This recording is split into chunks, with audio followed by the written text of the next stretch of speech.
शहर के बहोड़ापुर इलाके में लक्ष्मण तलैया क्षेत्र में लगभग 400 फुट ऊपर गोपागिरी पर्वत पर एक गुफा है जिस तक पहुंचने का रास्ता बेहद सकरा है। इस मार्ग को दुर्गम इसलिए नहीं कहा जा सकता क्योंकि प्राचीन समय से ही यहाँ गुफा तक जाने के लिए सीढ़ियाँ बनी हुई हैं। इन सीढ़ियों से होकर जब गुफा तक पहुँचते हैं तो गुफा में प्रवेश करने के लिए हमें घुटनों के बल जाना पड़ता है। बताया जाता है कि इस गुफा की लंबाई लगभग 23 फीट है और यह मात्र 3 फीट चौड़ी है। इसे तुलसीदास की गुफा कहते हैं। आइए जानते हैं इसके बारे में।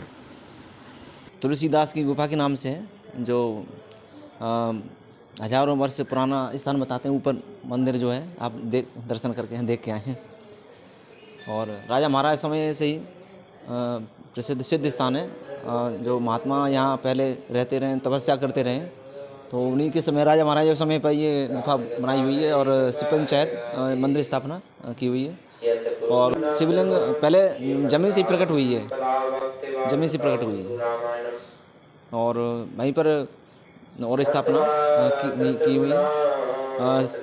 कार्तिक गणेश जी और पार्वती नंदी वो नई स्थापना है। शिवलिंग मतलब जमीन से प्रकट हुई। बताया जाता है कि गोस्वामी तुलसीदास जब अपनी यात्रा पर निकले थे तो उन्होंने कुछ समय ग्वालियर की इसी गुफा में रुककर भगवान की आराधना की थी और यहीं पर रहकर वे अपनी साधना करते थे। इसके बाद भी कई संतों ने यहाँ पर तपस्या की है। 23 फीट लंबी और तकरीबन 3 फीट चौड़ी इस गुफा में प्रवेश से बाहर जाने के लिए भी घुटनों के बल ही जाना पड़ता है अथवा घिसट कर ही इस गुफा से बाहर जाया जा सकता है। यहाँ पर गुफा से बाहर निकलते ही शहर का पूरा नज़ारा सामने आता है। इसके अलावा गुफा के बगल से ही पानी की व्यवस्था के लिए एक बड़ा कुंड भी है जिसमें आज भी पानी मौजूद है, लेकिन वर्तमान में इस पानी का उपयोग बेहद कम हो गया है। इतना ही नहीं, इस मनोरम दृश्य को देखने के लिए काफ़ी दूर दूर से लोग यहाँ पर आते हैं।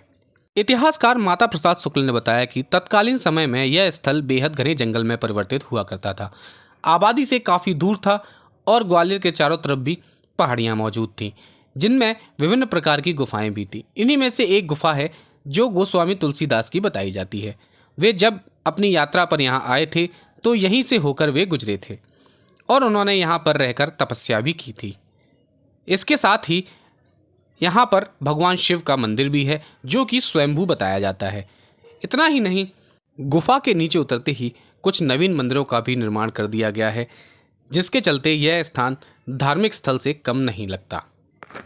तुलसीदास जी की गुफा दरअसल क्या, ये जो ग्वालियर है अपना, तो चारों तरफ पहाड़ हैं, तो इनके अंदर गुफाएं हैं, पहले से ही हैं वो। तो तुलसीदास जी जब अपने यहाँ वो रहे करे थे जहाँ से भी, तो वो आगरा गए, मथुरा वृंदावन इस रास्ते से ही गए थे। उस समय वाहन तो हुआ नहीं करते थे, पैदल ही लोग यात्राएं किया करते थे। तो वो स्टे उन्होंने यहाँ किया था। जब से ये तुलसीदास जी की गुफा के नाम से फेमस हो गई। शहर के व्यस्तम इलाके में होने के बावजूद यह गुफा हमें प्रकृति के बेहद करीब ले जाती है। उक्त स्थान से हमें धार्मिक जुड़ाव भी महसूस होता है। इतना ही नहीं, गुफा में प्रवेश के साथ एहसास होता है कि किस तरह से यहाँ पर तपस्वियों ने अपनी तपोबल से यहाँ पर साधना की थी। विजय राठौर, न्यूज़ 18 ग्वालियर।